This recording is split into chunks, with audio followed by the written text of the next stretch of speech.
Hola amigas y amigos, ¿cómo están? Hoy día vamos a tocar un tema particularmente controversial y que tiene un alcance asimismo global. Tiene que ver con la ya inminente invasión que Estados Unidos tiene planeado para el país sirio.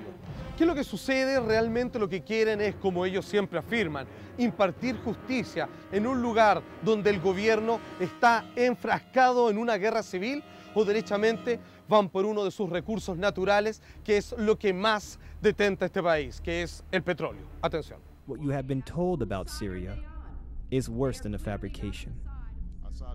It is a lie. It is not about Assad. It is not about Syria or simple regime change. It is about carrying out the intended outcome of September 11th, 2001.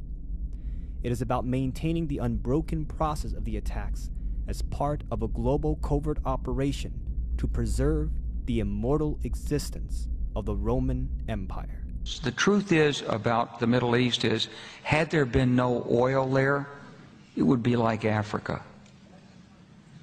Nobody is threatening to intervene in Africa.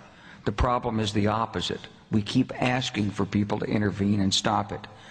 And there's no question that the presence of petroleum throughout the region has sparked great power involvement.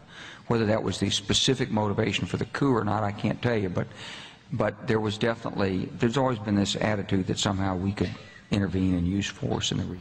Pero también cabe entender que no solo las guerras existen para robarle ciertos recursos naturales a otro país. Sencillamente la guerra, con el hecho de destruir un lugar y luego tener que volver a rearmarlo, es un florido negocio para aquellos que siempre nos han querido quitar lo poco que tenemos. Atención, que esto también ocurrió durante la Segunda Guerra Mundial. On December 7th, 1941, Japan attacked the American fleet at Pearl Harbor, triggering our entry into that war.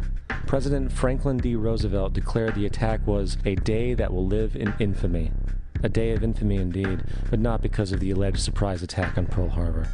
After 60 years of surfacing information, it is clear that not only was the attack on Pearl Harbor known weeks in advance, it was outright wanted and provoked.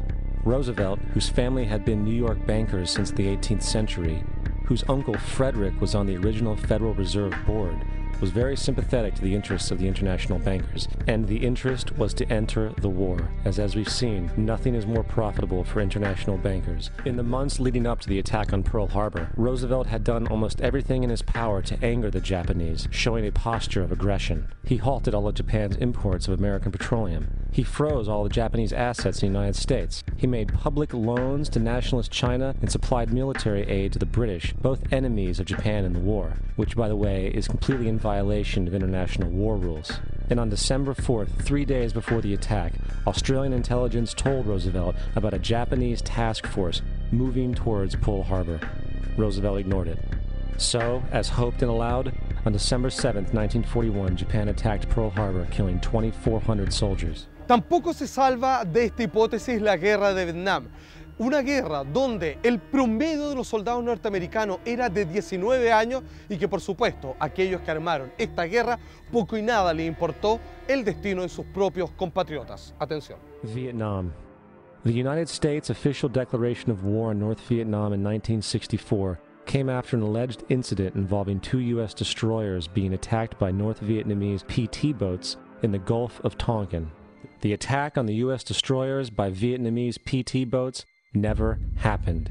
It was a completely staged event to have an excuse to enter the war. Former Secretary of Defense Robert McNamara stated years later that the Gulf of Tonkin incident was a mistake, while many other insiders and officers have come forward, relaying that it was a contrived farce, a complete lie.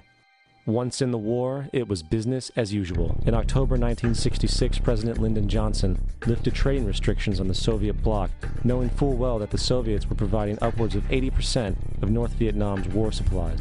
Consequently, Rockefeller interests financed factories in the Soviet Union, which the Soviets used to manufacture military equipment and send it to North Vietnam. However, the funding of both sides of this conflict was only one side of the coin. A esta altura hemos entendido que los banqueros, que los grandes poderosos que controlan financieramente este mundo, arman las guerras, las provocan y tienen cualquier excusa a mano con tal de que esto se lleve a cabo por ciertos recursos naturales tan importantes y que cada vez son más escasos como el petróleo. Es lo que ocurre en las últimas grandes guerras que se han desatado, por supuesto, injustificadamente. Atención. This is Aaron Russo, a filmmaker and former politician. To his left is Nicholas Rockefeller of the infamous Rockefeller banking and business dynasty. After maintaining a close friendship with Nicholas Rockefeller, Aaron eventually ended the relationship, appalled by what he had learned about the Rockefellers and their ambitions. I got a call one day from an attorney woman I knew, and she said, "Would you like to meet one of the Rockefellers?" I said, "Sure, I'd love to." And we became friends, and he began to divulge a lot of things to me. So he said to me one night, he said that there's going to be an event there, and out of that event, you're going to see we're going to go into Afghanistan, so we can run pipelines from the Caspian Sea. We're going to go into Iraq to take the oil and establish a base in the Middle East, and we're going to go into Venezuela and try and get rid of Chavez. You know, he was laughing about the fact that you have this war on terror. There's no real enemy. He's talking about how by having this war on terror, you can never win it because it's an eternal war, and so you can always keep taking people's liberties away. And I said, how are you going to convince people that this war is real? He said, but the media can convince everybody it's real. I mean, you know, it's just that you keep talking about things, you keep saying it over and over and over again, and eventually people believe it.